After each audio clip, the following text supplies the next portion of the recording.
Welcome to this demonstration of this VTOL rescue aircraft, nicknamed Skylark.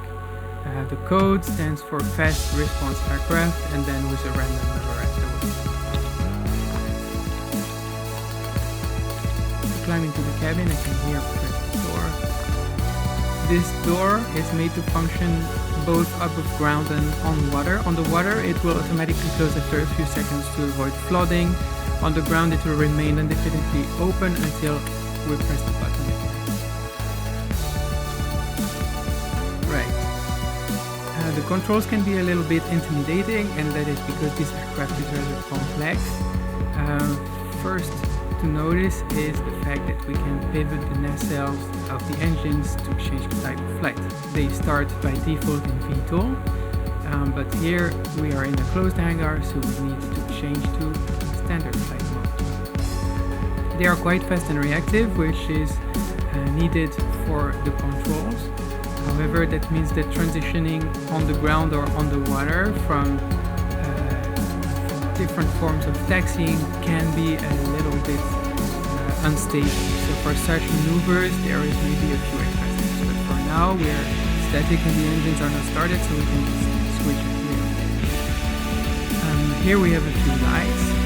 Belly light, we can see anything because this belly camera is off. Now that it is turned on, we can see this light, and this camera will be handy later when we want to see where we land. I choose to make the camera possible to turn off and on, because if the camera stays on for a long time, it can start piling up the S render in this physics calculation and start boxing up if the vehicle is active for a long time.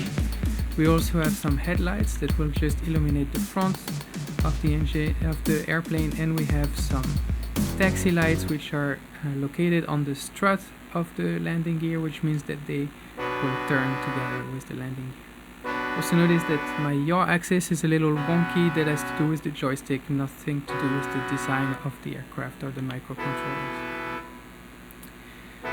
Okay, so we have to start with normal flight because we're in this hangar, as said before. So we will simply first start the turbines, and we can do that with the starter key here and also key 9. Hotkey 9. And the microcontroller allows for remapping a lot of these keys. I haven't really tried it, but I think it should work just fine.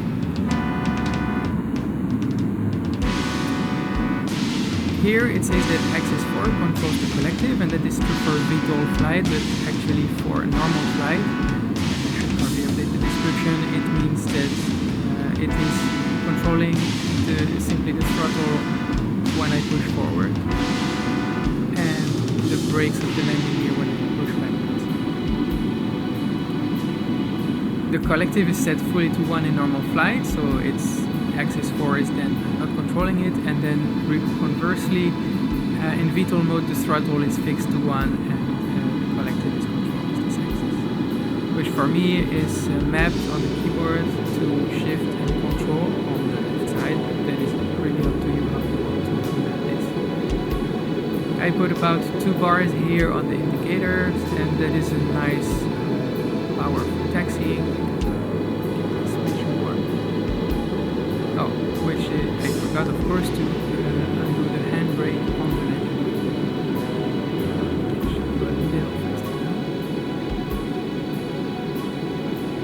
So let's first demonstrate a normal takeoff, let's say, and then later on we will show the VTOL capabilities of the aircraft.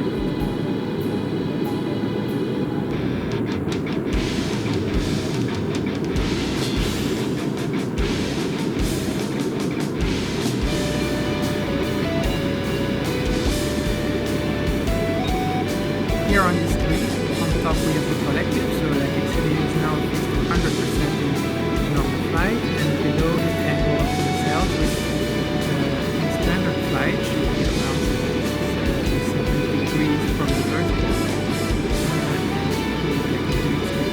Now if I use the roll axis, they will go fluid, and that is to allow extra roll control, as the wings are quite short and stubby, and there is not a lot of roll control power just from the little surfaces. Okay, So let's do a simple normal takeoff. Just put on full power and rotate whenever the aircraft feels like lifting.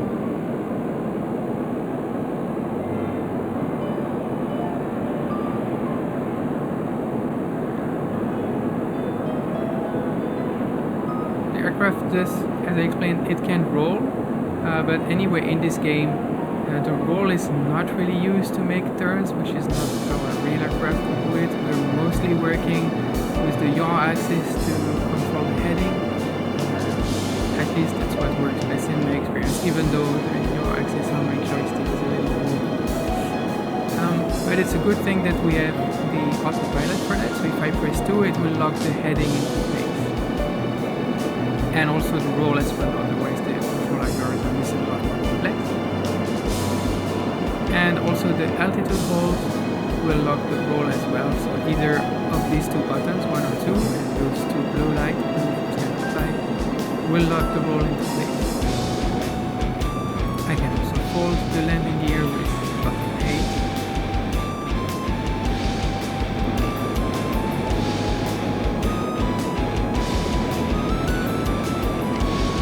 So now we have to travel in practically in a straight line to our destination, and we can take this one to talk a little bit about the range and autonomy. So every 3 seconds or so this little consumption indicator will update, and this is also going through a calculation for autonomy, which is simply going to pitch this consumption rate versus the remaining amount of fuel and give you time to empty the tank. And then coupled with the speed we have an estimated rate. That is of course if you stay in those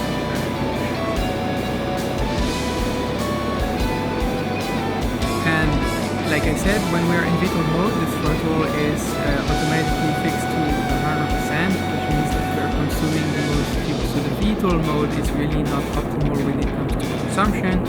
It is really here for added maneuverability, but really not meant for long extended period of time as a flight. This is not economy quality. If we want to be even more economical, even in straight flight, we can reduce the speed up to, let's say, 3 or 4 remaining bars here. It is still possible to maintain added flight, and normally the controller of the autopilot is able to do that pretty well. And then you will see that the autonomy increases and also the range. Even though the speed is less, this is simply more economical.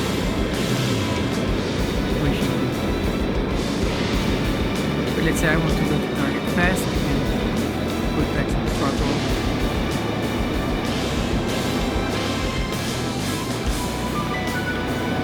Let's already descend somewhat, so we don't have to do a very long descent.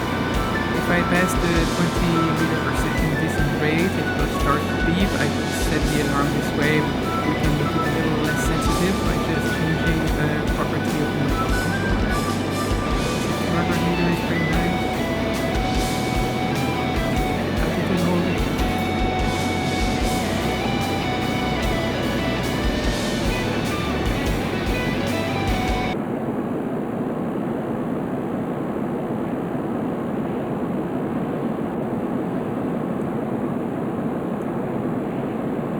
Kilometer away from target. I will turn off the autopilots and turn on the VTOL mode, please. 5, and it transitions pretty smoothly. I can also bring back the landing gear in case we touch ground. That is not the plan, but let's say it happens, we are ready. Turn the camera back on. And now, because the collective is rather high, much higher than the neutral, which is about 65 or so, the rate of climbing is really high, so I'm going to pull back on this with my axis 4, descending. But I do not have a very tight control over this rate. I will show in a minute how we can do that. I will at the same time pitch back a little, and now we're flying like a helicopter, so I'm going a bit backwards. There's always a bit of parasitic movement, so we will start creating some yaw, but that's not a big problem.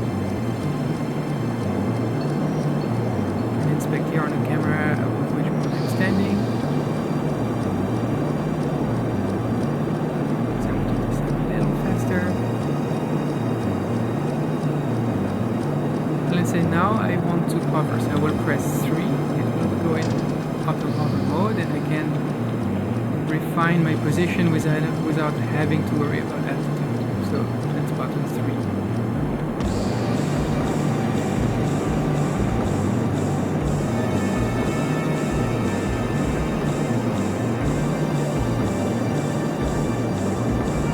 Of course, the wind is one of the weird things, plus my wonky axis.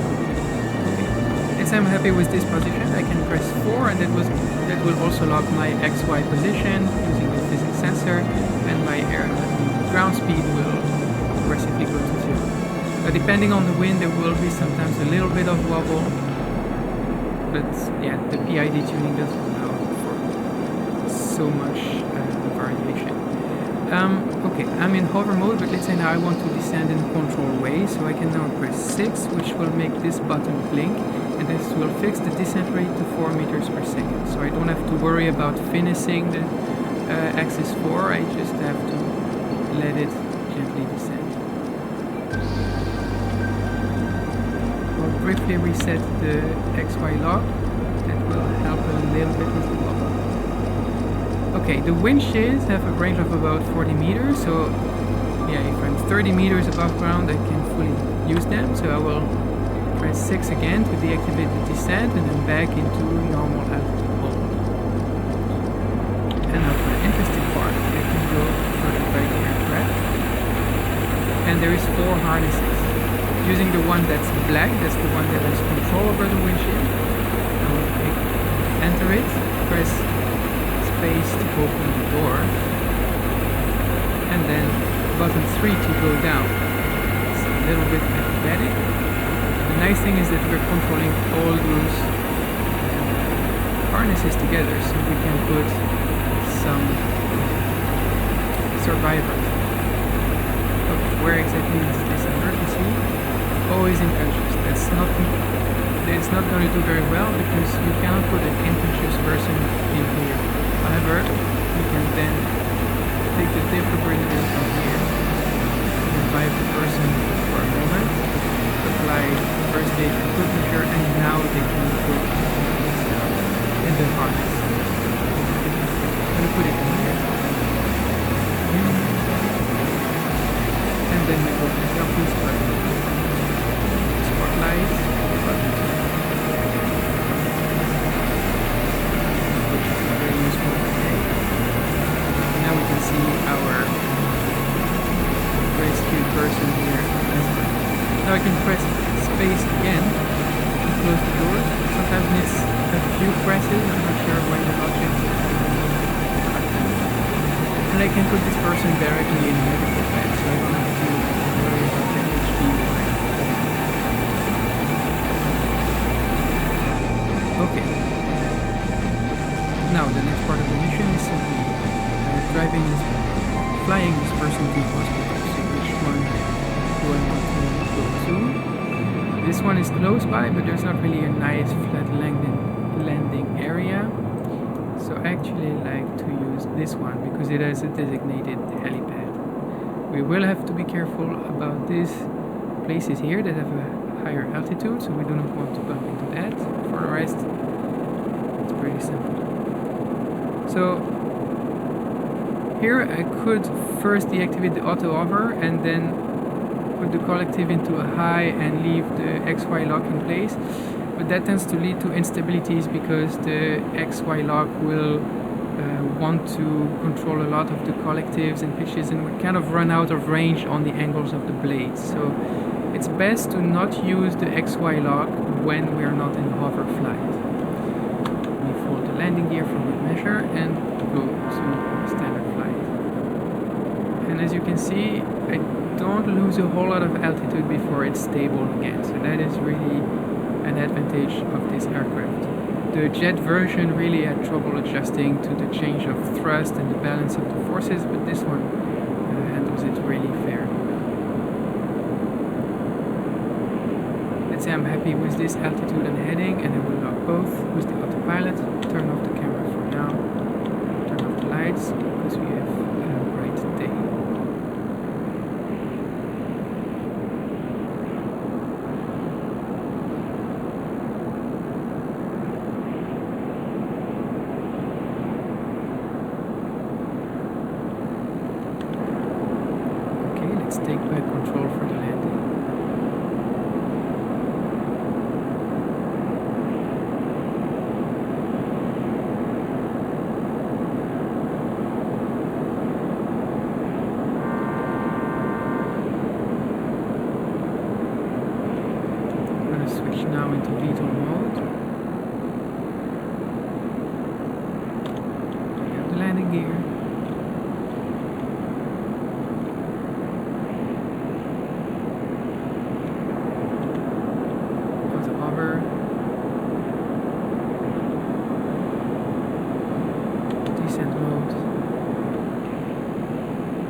flight is not exactly in the center yet.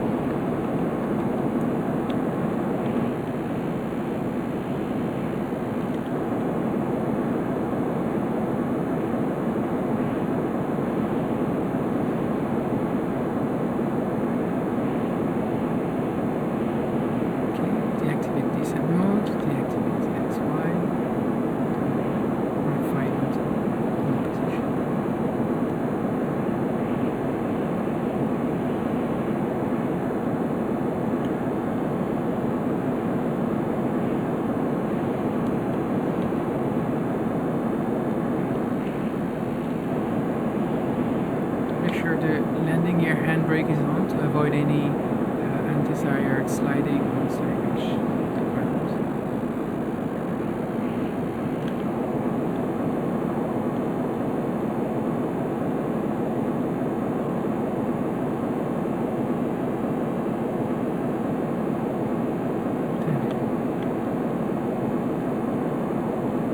I deactivated the descent a little too fast and I forgot to reduce the collective again. Let's fix that now.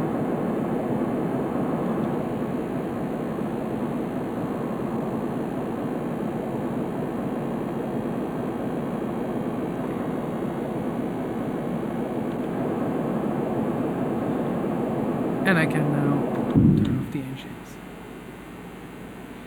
It's best to deactivate most of the autopilot and everything so that the PID controllers do not get too confused by the fact that the aircraft is not perfectly flat. Yeah, unfortunately the physics of the game make the landing gears really weak, so yeah, the landings are not always very nice.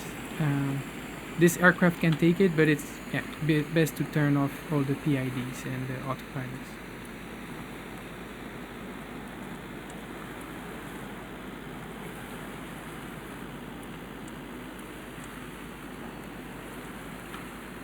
And this mission is accomplished. Okay, I will now demonstrate some of the other capabilities of this aircraft, starting with a simple vertical takeoff. So this is pretty straightforward. The engine is already started. We just I had to taxi out of the hangar. We just press 5 to put the props in vertical mode. Let the turbines spool up to the desired RPS. And then gently bring up the collective up. And as soon as it lifts off the ground, it should find its balance and try to be in level flight. Okay, let's auto hover.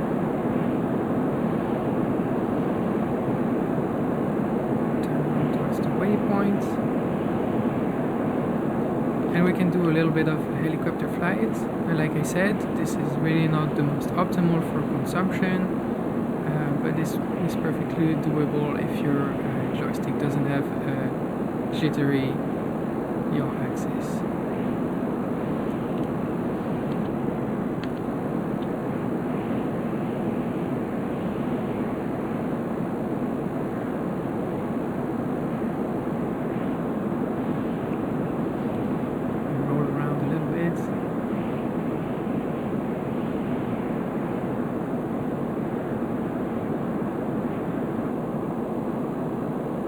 Now let's say I want to operate on the water and I'm not sure if I have enough time to stay in hover mode and do that all. I might want to just be able to land on the water, and that is possible. This aircraft can float.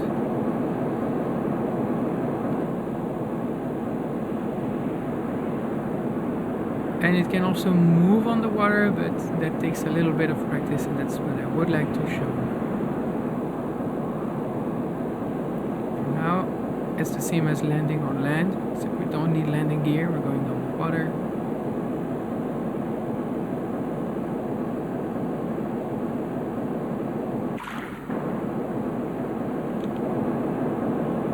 Now I will lower the collective and turn off the autopilot, otherwise it might struggle a little bit as it will want to stay level, but what we do will offset the center of gravity by changing the flotation, etc., etc.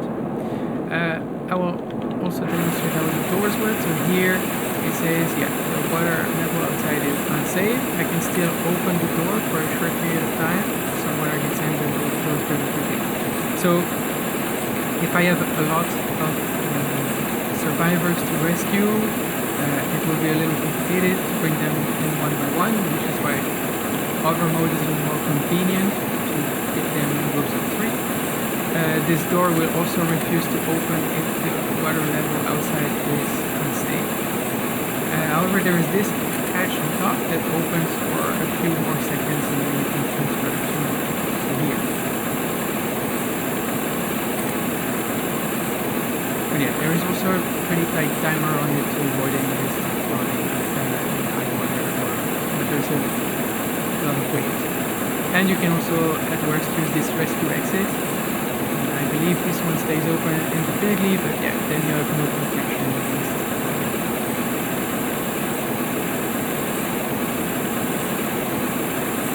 Now moving on the water.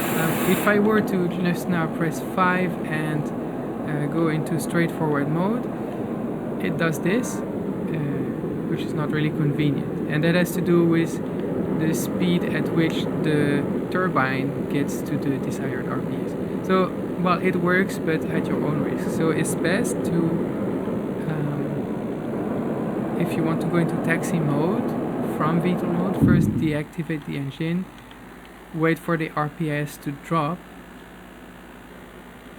then press 5, then start again. Make sure the throttle is not too high, because also the center of thrust being a bit high, if the throttle is maxed out, it will start trying to go on the water, which is not what we want. But yeah, we can taxi on the water. The yaw axis, however, is not very powerful because there is no specific rudder, and yeah, again, the physics in this game being what they are, this tail rudder does not do much. So then we have to switch back to VTOL mode, and here we can use the yaw.